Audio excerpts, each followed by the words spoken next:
Bu, kenapa sih harus ngumpul-ngumpulin orang-orang sakti kayak gini, Bu? Kan supaya ini. Katanya buat nerusin suami ya. Dulunya suaminya sakti. Saya dulu Dukun sakti. Oh. di mana-mana. Oh, jadi ini anaknya buat nerusin calon suaminya. Berarti ini semuanya sudah sakti semua. Udah. Nggak percaya saya sih. Mau saya sebutin? Ya, sebutin aja. Kakek. Oh, itu kakek. Kakek sini punya apa aja? Saya punya uang, punya motor, punya mobil, punya segala di rumah. Ilmu Pokoknya kakek? ilmu saya tuh sudah ke Sohor, mancanegara, Jakarta, Bandung, Kalimantan, Medan, saya juga disantet kang paling ampuh. Saya kang paling kuat. Kakek bisa muasin saya. Oh, pasti loh. Yakin? 24 jam 10 kali saya masih kuat. Tuh benar. Saya sih 10 kali juga nggak kuat. Paling seminggu sekali saya juga.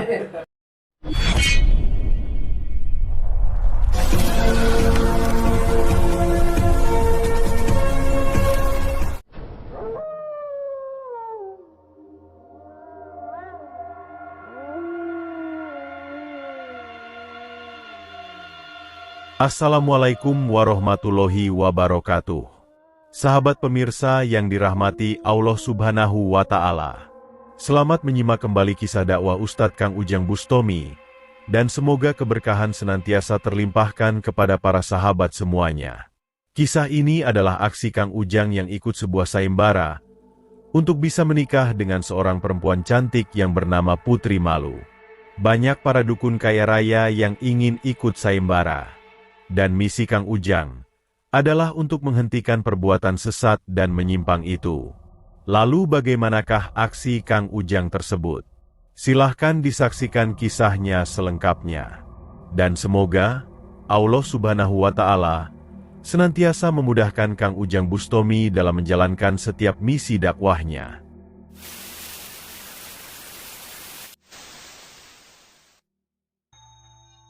Jadi saya malam hari ini tuh, saya dengar di rumah ini, dulu konon katanya, ada seorang dukun sangat terkenal, Jawara, paling sakti di sini. Nah, tapi dia sudah meninggal, almarhum, Allahumma yarham. Jadi saya dengar dia punya anak gadis masih perawan, namanya Putri Malu. Yes, Putri Malu. Jadi ibunya ini Bu Haji ini. Itu dia ngumpulin Jawara, ngumpulin dukun untuk menyeleksi menjadi suaminya Putri Malu. Tuh anak maning, Bu Haji nyari suami dukun, gak jelas. Allahumma sholli ala Muhammad ya Rabbi sholli alaihi wasallim. Allahumma sholli ala Muhammad ya Rabbi sholli alaihi wasallim. Rabbi fanfa'na ببركتهم واهدنا الحسنى بحرمتهم ربي فانفعنا ببركتهم واهدنا الحسنى بحرمتهم.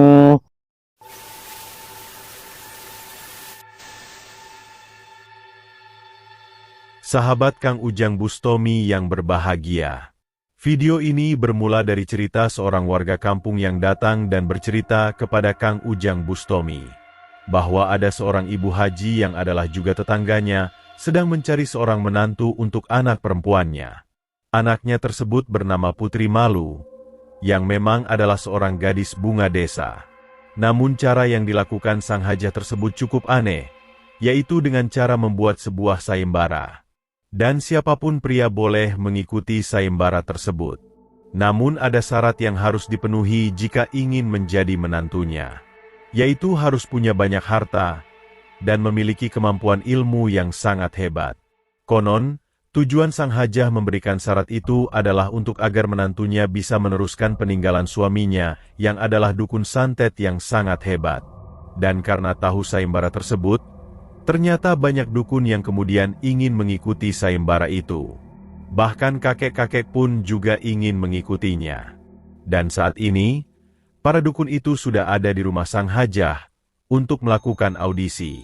Yaitu barang siapa yang menang dalam pertarungan adu ilmu, maka dialah yang berhak untuk menjadi menantu. Dan anehnya, sang putrinya juga menerima saja keinginan dari ibundanya itu. Kang Ujang pun cukup merasa penasaran dengan cerita warga tersebut. Namun Kang Ujang juga merasa kasihan dengan sang putri malu. Kang Ujang yakin, keluarga tersebut sudah terkontaminasi pengaruh iblis yang jahat. Sebab itulah Kang Ujang datang ke rumah sang hajah dengan sebuah rencana. Kang Ujang berpura-pura ingin ikut sayembara demi bisa menikah dengan sang putri malu. Dan tujuan Kang Ujang adalah untuk menyelamatkan mereka dari pengaruh dukun yang menyesatkan. Dan ketika Kang Ujang datang ke rumahnya, tampak dia diterima oleh putri malu. Kang Ujang pun mengenalkan dirinya dan menyampaikan tujuannya, bahwa dia bernama Doraemon yang adalah seorang vlogger dari Jakarta, bahwa dia mendengar ibunda putri malu sedang membuat sayembara untuk mencari menantu, dan Kang Ujang ingin ikut sayembara itu. Putri malu berkata, apakah yang Doraemon miliki, sehingga ingin ikut sayembara menjadi suaminya? Kang Ujang mengaku tidak memiliki apa-apa, karena dia hanyalah seorang tukang ojek. Namun dia ingin berharap sebuah keberuntungan. Syarat untuk menjadi suaminya adalah harus kaya raya dan memiliki ilmu kanuragan yang hebat. Apakah Kang Ujang tidak takut jika dihajar oleh para dukun santet yang juga ikut sayembara? Doraemon mengaku tidak takut. Siapa tahu walaupun dia orang miskin dan tak punya ilmu, Tuhan memberikan keberuntungan kepadanya.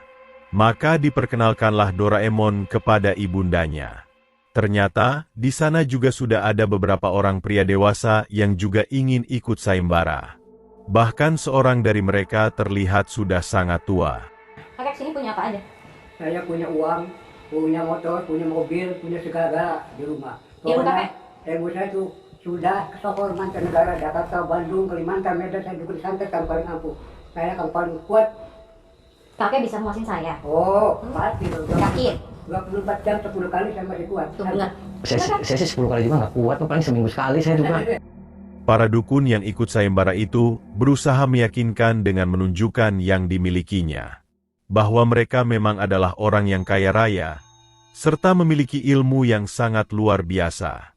Kang Ujang mencoba bertanya kepada ibunda putri malu, mengapakah dia ingin menikahkan putrinya dengan seorang dukun santet. Sedangkan, para dukun itu juga ada yang sudah sangat tua. Ibu Hajah berkata, dia tidak peduli dari usia calon menantunya. Yang penting bisa memberi banyak harta dan bisa memuaskan putrinya. Adapun dia mencari seorang dukun, adalah karena untuk meneruskan peninggalan suaminya yang sudah meninggal dunia. Suaminya adalah dukun yang sangat hebat. Dia berharap menantunya bisa seperti suaminya itu. Kan bukannya mereka sudah banyak punya istri, Mbak? Nggak apa-apa emang? Nggak masalah. Oh nggak, emang kalau sudah punya istri sebenarnya nggak masalah, Bu Haji? Nggak masalah, yang penting uang banyak. Oh, uang banyak terus bisa nyantet gitu, Iya, bisa bisa ngurusin nyantet. suami gitu. Iya. Dan semuanya berarti, Bu? Edan ya, biarnya edan. Yang penting duit. Yang penting duit. Nah, saya sih kesini ikut, Bu, tapi saya nggak punya ilmu itu gimana, Bu? Dia nggak punya apa-apa, Bu. Percuma, kalau terima percuma, kakak aja pakai sarung begitu. Iya, saya nggak punya ilmu, saya juga, saya tukang ojek, Pak, mohon maaf. Maka setelah para dukun menyampaikan semua yang dimilikinya, Ning Putri Malu pun segera melakukan audisi. Para dukun tersebut diminta untuk berduel saling mengalahkan dengan ilmu kanuragannya. Dan barang siapa yang tak terkalahkan dalam pertarungan adu ilmu tersebut, maka dialah orang yang akan dijadikan suaminya.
Maka setelah dukun itu saling mengalahkan, Ning Putri Malu kemudian mempersilahkan kepada Kang Ujang Bustomi.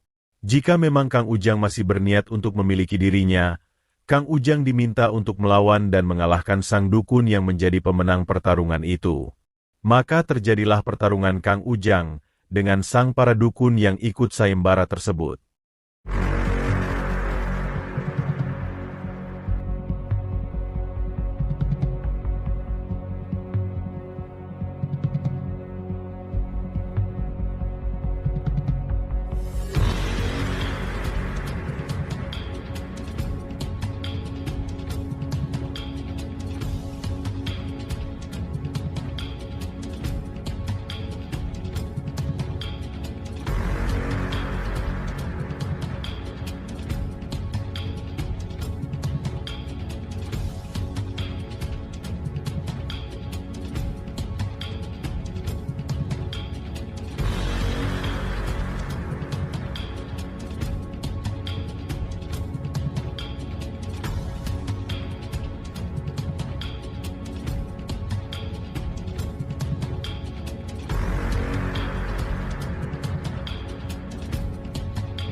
Para dukun pengikut sayembara itu pun bisa dikalahkan oleh Kang Ujang Bustomi. Dan mengetahui hal yang demikian, Ning Putri pun kemudian berkata, bahwa Kang Ujanglah yang menjadi pemenangnya. Namun dia tetap tidak bersedia menjadi istri Kang Ujang, karena Kang Ujang bukanlah orang kaya. Kang Ujang pun kemudian berkata, bahwa sesungguhnya lah dia datang bukan untuk ikut sayembara, ataupun ingin menikahi Ning Putri Malu. Kang Ujang datang, adalah untuk menyelamatkan Ning Putri dan ibundanya yang sedang tersesat. Yaitu seharusnya lah mencari jodoh itu tidak dengan cara yang demikian. Apalagi sengaja mencari menantu, yang pekerjaannya menjadi dukun santet. Seorang dukun itu adalah orang yang musyrik dan meresahkan. Dukun itu adalah musuh Tuhan, dan orang tersebut pasti akan mendapatkan siksa neraka dan kehancuran. Ning Putri awalnya masih berusaha keras kepala. Namun setelah Kang Ujang mencabut kekuatan iblis yang mempengaruhi jiwanya, perempuan tersebut akhirnya bisa tersadarkan. Terima kasih telah menyaksikan kisah dakwah inspiratif yang penuh edukasi dan kemuliaan ini. Ambil sisi positifnya dan buanglah sisi negatifnya. Tentunya kami juga berharap kisah dakwah yang kami sajikan ini bisa memberikan manfaat, juga menjadi petunjuk bagi para pemirsa. Dan semoga Allah Subhanahu wa Ta'ala senantiasa memberikan banyak karunia-Nya kepada kita semuanya.